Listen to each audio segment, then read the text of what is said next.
Bueno, claro que la negativa del gobierno uruguayo de otorgarle la condición de asilado político al expresidente Alan García es noticia mundial a esta hora de la tarde, como lo fue en su momento la decisión de Alan García de pedir asilo y refugiarse en la residencia del embajador uruguayo.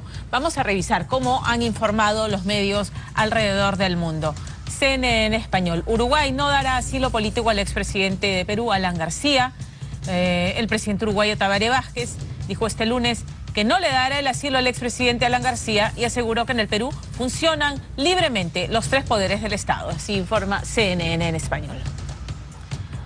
La BBC de Londres informa: caso Odebrecht, Uruguay rechaza petición de asilo a Alan García, expresidente del Perú. Infobae Noticias, portal de noticias de Latinoamérica: Uruguay negó el pedido de asilo político del expresidente peruano Alan García.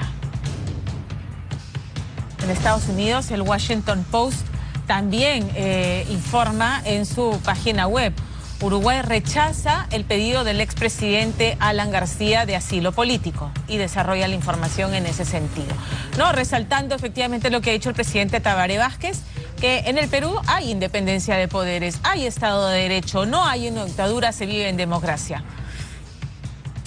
El diario El País de Uruguay, con fotografía del presidente Tabaré Vázquez en portada: Vázquez anunció que no concederá asilo político al expresidente peruano Alan García. Europa Press: Uruguay deniega la petición de asilo político al expresidente peruano Alan García. Y en ese sentido van los titulares de otros diarios y portales del mundo, ¿no es cierto? Como El Espectador de Colombia: Uruguay niega asilo al expresidente Alan García. Vamos a hablar de las consecuencias legales que podría tener, si es que y en todo caso si es que existen consecuencias legales para la situación del expresidente Alan García. Vamos a hacer rápidamente un resumen de lo que había pasado. El expresidente Alan García siempre dijo que él se allanaba a todas las investigaciones, que ha asistido a todas las citaciones. Es correcto. Él vino desde España citado, ¿no es cierto?, por el fiscal José Domingo Pérez. Esa citación, cuando llegó al despacho, le dijeron: la audiencia, la gestión de hoy, ¿no es cierto?, la diligencia de hoy ha sido postergada. Los apristas reclamaron airadamente: qué falta de respeto, qué falta de consideración. Pero horas más tarde se conoció, ¿verdad? O días más tarde se conoció la decisión, en realidad horas, la decisión de la Fiscalía de disponer impedimento de salida del país para el expresidente Alan García por 18 meses. Y el presidente salió a decir: para mí no es ningún castigo quedarme en el Perú. De hecho, se allanó en la audiencia que se llevó a cabo un día sábado, se allanó a la disposición y dijo: efectivamente, para mí no es ningún castigo, yo me quedo en este país, yo no me corro, otros se corren, yo me quedo a afrontar la justicia acá. Y dirigiéndose a quienes han hecho públicas las investigaciones que hay en contra del expresidente García y las sospechas de que efectivamente él estaba bien consciente de que ese dinero pagado por esta conferencia en Sao Paulo fue pagada por Odebrecht, dijo: a ver, demuéstrenlos pues, imbéciles.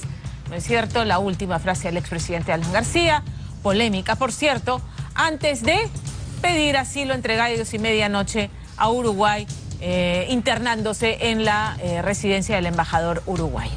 Así que la pregunta que está en ATV Play para ustedes es la siguiente: entre y vote, ¿cree usted que Alan García pide asilo a otro país? Fernando Vivas, en el diario El Comercio, en una crónica sabrosa, revelaba que también había sondeado la posibilidad de asilarse en Chile, donde rápidamente dijeron: aquí, compadrito, gracias, pero no gracias. Y le habrían dicho que no, y luego no recayó por Uruguay. ¿Qué consecuencias legales, o existen consecuencias legales frente a esta decisión de una persona que está siendo investigada por el Poder Judicial, ¿no?, comprendida dentro de un proceso de investigación en la Fiscalía, en el Ministerio Público, que dice que se allana y sin embargo luego pide asilo político? Puede considerarse como un intento de evadir la acción de la justicia. Puede, en consecuencia, más adelante pedir el fiscal una medida más gravosa, como por ejemplo una prisión preliminar o una prisión preventiva. ¿Qué consecuencias internacionales tiene además esto, o qué consecuencias para las otras personas que de algún modo también se reclamaban perseguidos políticos? Hablo, por ejemplo, de la señora Keiko Fujimori. ¿Se está sentando un precedente aquí, no es cierto?, respecto a los pedidos de asilo político. Se está sentando un precedente para otros países de la región a quienes otras personas pudieran tocarles la puerta a pedir asilo político en esta coyuntura y en esta situación particular que es la investigación del caso de MEA, corrupción de Odebrecht. Estas preguntas se las vamos a plantear esta tarde a nuestros entrevistados. Ya había anunciado que estarán con nosotros y ya están con nosotros Ramiro Escobar, colega, periodista, experto en temas internacionales, y el abogado penalista Alberto Lastres. Caballeros, buenas tardes, bienvenidos. Buenas tardes, ¿cómo estás? Muy bien, ¿estaba dentro de su panorama, de su análisis, que esto pudiera ocurrir? Más bien creo que damos por sentado que se le iba a dar el asilo y que más bien Martín Vizcarra, el presidente, estaba en la potestad de negarle el salvoconducto. Creo que estábamos más en ese escenario. Ramiro, ¿cómo estás? Hola, ¿qué tal? Yo estuve acá en una entrevista por esos días, no recuerdo si contigo o con no otra conmigo, colega, pero sí has estado aquí. Y sí. lo que dije es que a medida que pasaban los días, Sí. aumentaban las posibilidades de que no se lo den. Ya. Por la simple razón de que ya cuando esto se empieza a procesar, a pensar, se reciben visitas, se reciben versiones, se reciben puntos de vista, se revisan otros convenios internacionales como la Convención Internacional contra la Corrupción, ¿no? Colocaba en una situación bien incómoda al presidente Vázquez, ¿no? Obvio, entonces creo que a medida que pasaban los días y sobre todo cuando el presidente Vázquez dice nos vamos a tomar todo el tiempo que sea necesario para decidir, ya estaba lanzando un mensaje en ese sentido. Además, el propio expresidente Sanguinetti, quien en un inicio se mostró medianamente favorable con una declaración que sugería que se lo iban a dar, pocas horas después cambió de opinión. El expresidente Mujica, también dijo que no había motivo para dárselo, ¿no? La esposa del presidente Mujica, que es la vicepresidenta actual de Uruguay, dijo que acá no se trata de amigos. Entonces, había una serie de mensajes que ya comenzaban y que iban dirigidos a configurar una situación en la cual se hacía cada vez más improbable el otorgamiento. ¿Es la primera vez que a Uruguay le deniega el pedido de asilo político a alguien? No, históricamente en la época de Fujimori el difunto Carlos Bologna también lo pidió. Y también se lo negaron. Entonces no habría que asumir que porque Uruguay tenía una tradición de otorgar asilo. Se hablaba de la tradición de Uruguay, claro, de siempre eso es cierto. otorgar asilo. Uruguay otorgó asilo a políticos peronistas desde hace varias décadas. Luego a personas que venían de Venezuela, ¿no? Ya durante la época de Maduro o de Chávez, ¿no? Bueno, ahí se entiende, ¿no? Claro, ahí se entiende que eso ocurra, ¿no? Porque hay motivos que, en su caso, supongo que eran fácilmente comprobables de que estas personas sufrían persecución. Pero yo creo, y también lo comentaba acá en aquella ocasión, no habría que maltratar esta figura, que es una figura de protección a personas que tienen realmente perseguidos políticos, ¿no? De regímenes dictatoriales. Metiendo a dos países que tienen buenas relaciones en un laberinto que no iba a enrarecer las relaciones, de hecho las enrareció un poco, ¿no? Y bueno, al final creo que Uruguay ha optado por apegarse al derecho con una interpretación contemporánea, diría acá el doctor, me ayudaría a entender eso un poco más, porque yo no soy abogado, pero sí creo que el derecho no habría que entenderlo de una manera plana, ¿no? Hay nuevas figuras, hay lucha contra los derechos, contra la corrupción, lucha por los derechos humanos, entonces ya desde que a Pinochet lo capturan en Londres en 1999, que es una figura por supuesto muy distinta, Alan García no está pedido por los tribunales por un caso de derechos humanos, por lo menos últimamente, pero ya ahí se configura una situación en la cual no se puede asumir a priori que está pasando lo mismo que pasaba en 1992 cuando Alan García se asila en Colombia, y menos aún cuando Aya La Torre se asila en la Embajada de Colombia, en la residencia del embajador de Colombia en el año 49. Entonces creo que no han medido bien esa situación y bueno, ahora va a tener que enfrentar la justicia como dijo que le iba a enfrentar, ¿no? Vamos a ver.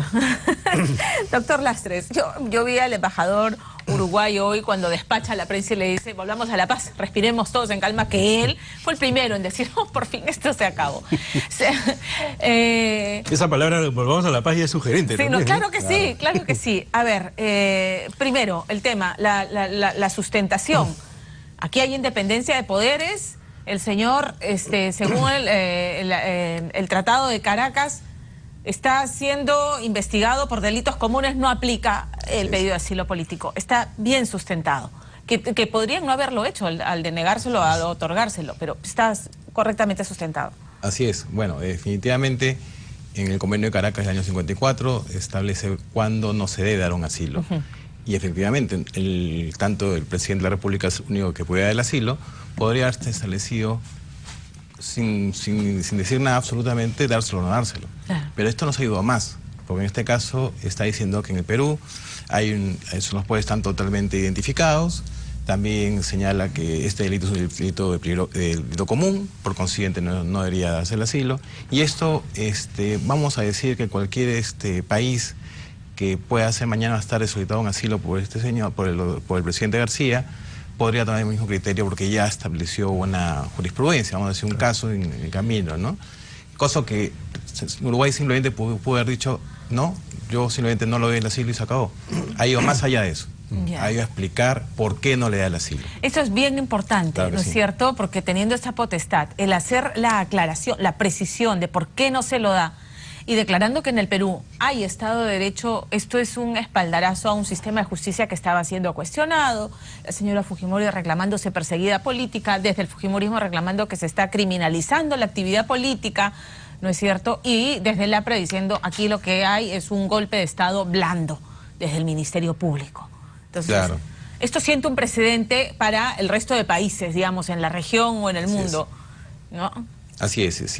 Y sobre todo porque el hecho de haberle negado el asilo lo pone en una posición peligrosa al presidente García, ya que de acuerdo al decreto legislativo 1298 del año pasado, se comenzó a legalizar esta detención preliminar.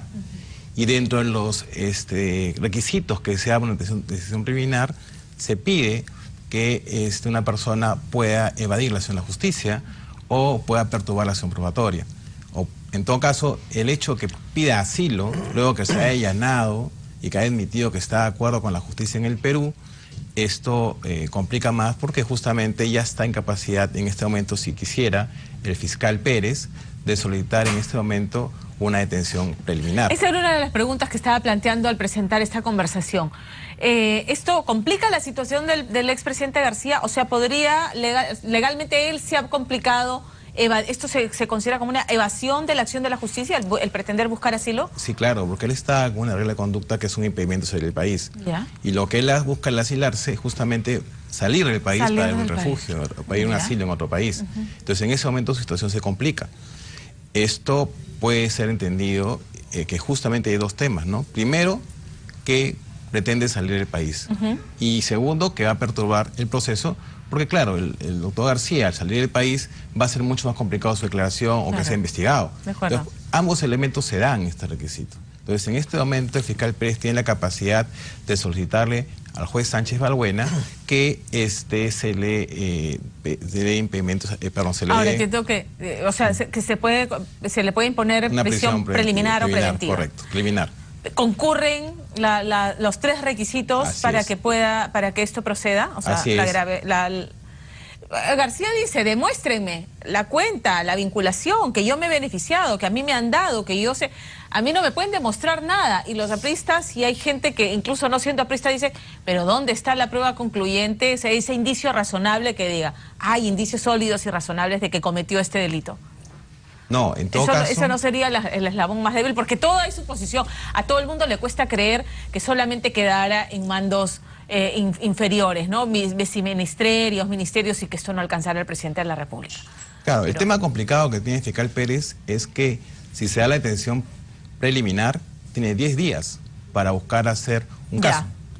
Y entonces tiene que volar con el tiempo y tener una muy buena fundamentación para luego pedir la detención preventiva.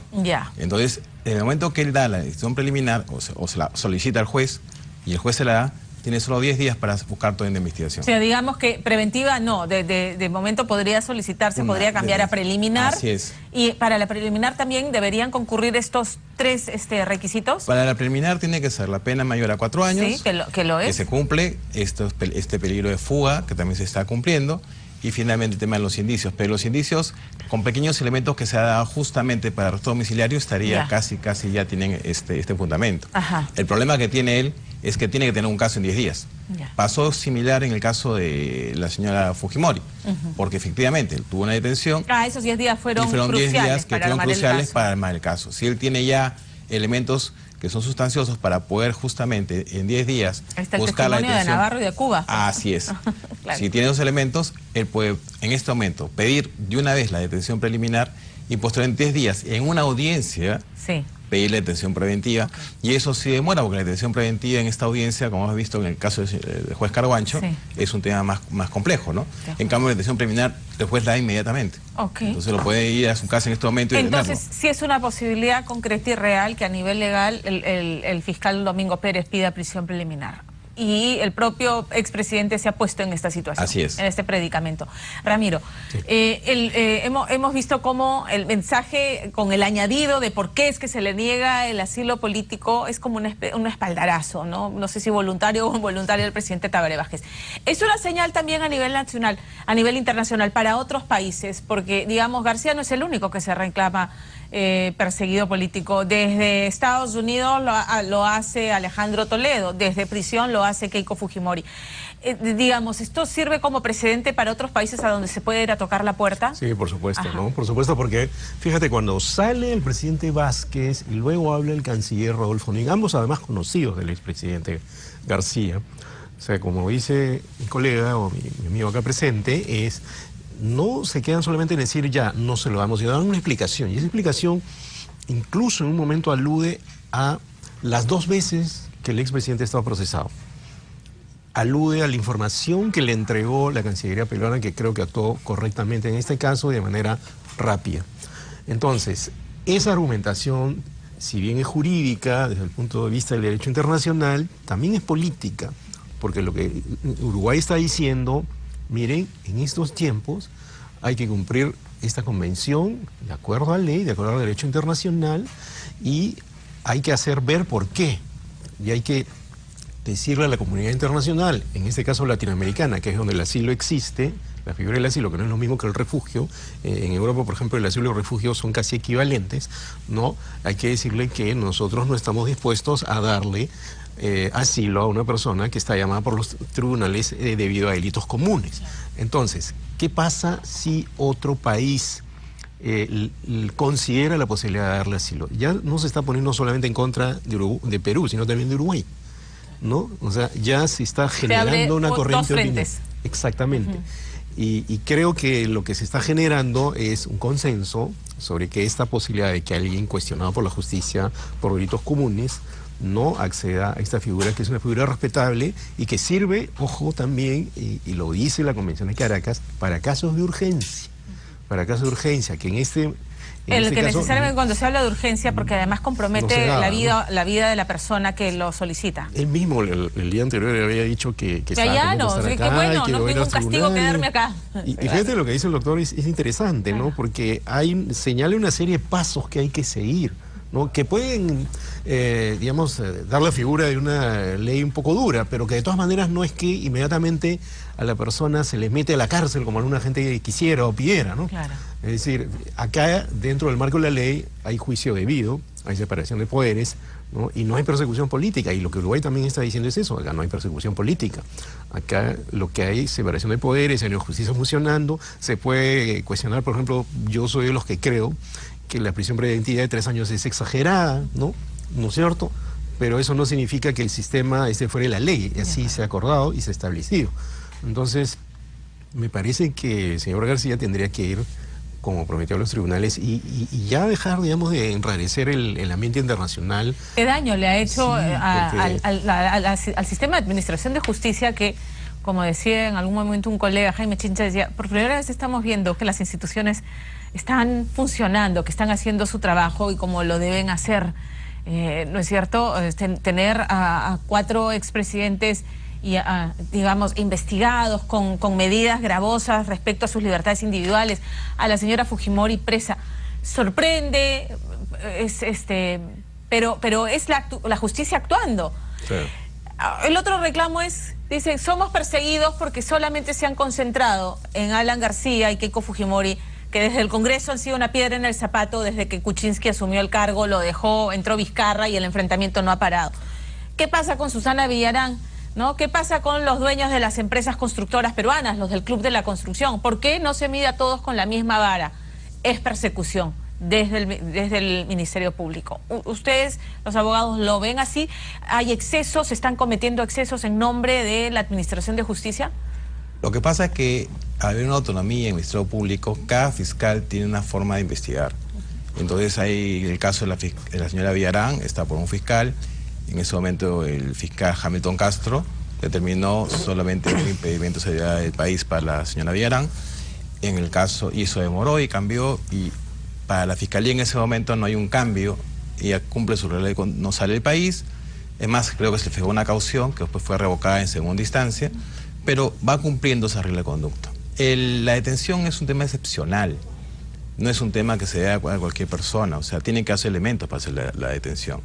Ahora, sí es cierto que en este caso se ve pues que existe pues esta detención que tiene la señora Fujimori por un lado, el señor García creo que en un grave error va a buscar este asilo que lo pone en esta situación complicada. El presidente Kuczynski tiene un impedimento de salir del país y la señora Villarán también. En todo caso, sí, existen medidas de acuerdo a cada persona, a la edad, a cada circunstancia de cada persona, ¿no?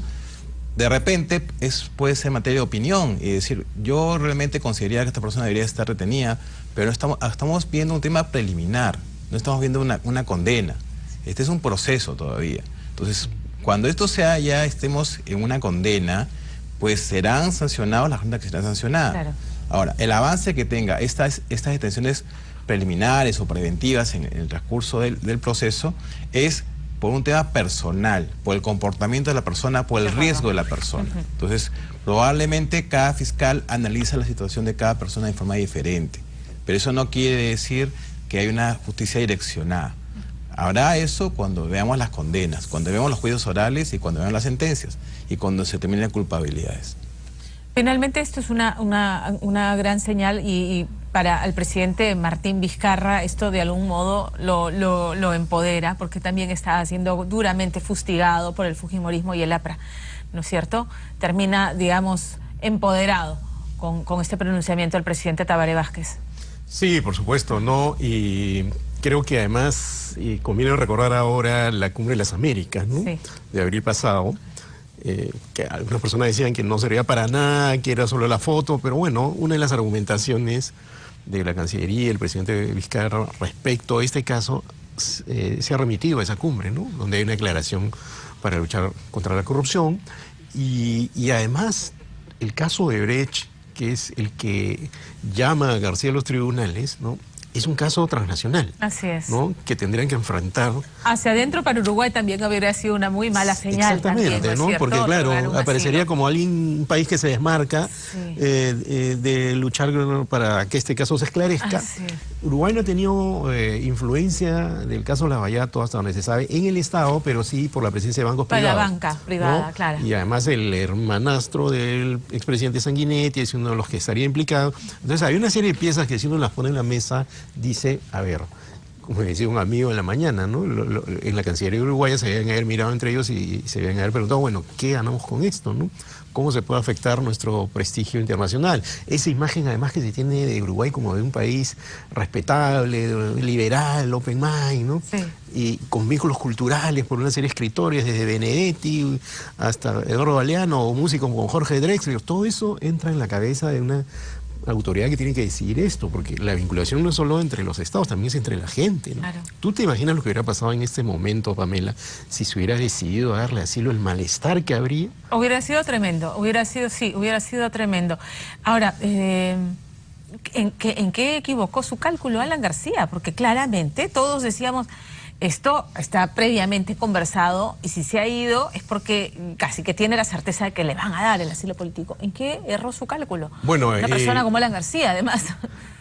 Mira, yo creo que los políticos, los intelectuales, la sociedad entera, cualquier persona debe un poco andar al ritmo de la historia y leer los signos del presente. Entonces estamos en un momento en el cual hay más presión de la opinión pública por las redes sociales, ya había campañas en internet, hay otros convenios internacionales que yo ya mencioné hace un rato, ¿no? Contra la corrupción y otros muchos más.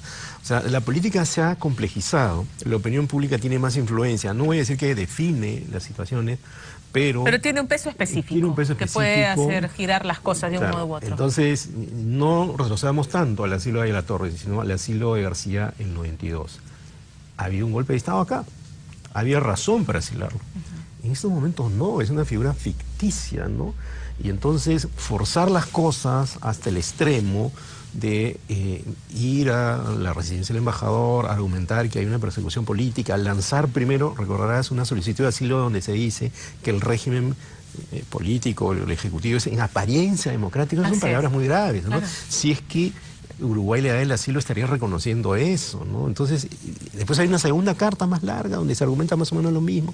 Ahora hay una declaración hace un rato, en verdad, y yo creo que no es serio hacer política de ese modo, ¿no? Y creo que el Partido Aprista ya tendría que ponerse a pensar en serio si quiere hacer política moderna y no congelarse en el tiempo y no... Este es un revés terrible para Alan García. Pero por supuesto, y el APRA se lo está asumiendo como si fuera el destino del partido. Es que el APRA salió con esta especie, además, el tema de construir la posverdad o los fake news que se llaman, ¿no? Porque semanas antes del pedido de asilo salieron Mulder, Velázquez Quisquén y Jorge del Castillo a hablar de que el gobierno estaba preparando un golpe de Estado, psicosociales, ¿no es cierto? Nos están enfrentando, nos están empujando a esto. Salieron a preparar el terreno para esto que hizo luego Alan García. Esto los deja realmente, entonces, debilitados políticamente, ¿cree, doctor Lastres? Sí, claro que sí. Y Alan García es un revés tremendo, ¿no? Por supuesto. Sí, por supuesto. Un cálculo fallido, diríamos. Un cálculo fallido. Y además, tener en cuenta que la comunidad internacional está mirando lo que pasa acá de manera mucho más constante, ¿no? Uruguay es un país que forma parte de la comunidad latinoamericana y de una serie de organismos que van desde la OEA, UNASUR. Entonces, hay una serie de ramificaciones que hacían, digamos, hubieran invitado a una decisión más inteligente si realmente se querían defender dentro de la ley y política. Parece que actuaron desde la desesperación, sí. Más bien ahora visto así, parece que actuaron desde la desesperación de verse acorralados. Es más, tengo entendido que el presidente Vizcarra, antes que se pronuncie el gobierno uruguayo, hace recordar que Uruguay firma esta convención de anticorrupción, ¿no? Entonces estos elementos fuerzan un poco más a que tenga mucho más mirada a este caso, ¿no? Hay además, si me permites, lo recordaba mi amigo Óscar Esquiapietra en otro medio, otras declaraciones también, por ejemplo, del embajador de Estados Unidos en el Perú, ¿no? Diciendo que acá alguien me dijo en la calle, pero es el embajador, perdón, el embajador no se va a mandar por la libre a hacer un pronunciamiento si esto no está conversado con Washington, ¿no es cierto? ¿No? O sea, digo yo, no sé, ustedes conocen el mundo diplomático y estas cosas, no hay forma de que un embajador vaya a hacer un pronunciamiento en esta coyuntura sobre este tema, si es que antes esto nos da... Y eso evidentemente creó un escenario en el cual la única opción, creo yo, que tenía Uruguay era decir no. No. Claro, por supuesto, se fueron alargando los días, pero a medida que se iban alargando los días, creo que las posibilidades de que se diera el no eran altamente crecientes, porque obvio, y salían las declaraciones, y aparecían más evidencias. Entonces, es una pena que esté ocurriendo esto. Yo creo que el señor García debería comportarse como ciudadano, pues, ¿no? Para que ahora sí no se corra y afronte la justicia como debe ser y como se había comprometido. Caballeros, muchas gracias por estar con nosotros esta tarde. Gracias. 2:09 de la tarde, nosotros en nuestra aplicación ATV Play les preguntamos si usted cree que Alan García vaya a tocar la puerta a alguna otra embajada, a pedir asilo a algún otro país. Y claro, la palabra de Alan García ha caído en el descrédito total y absoluto.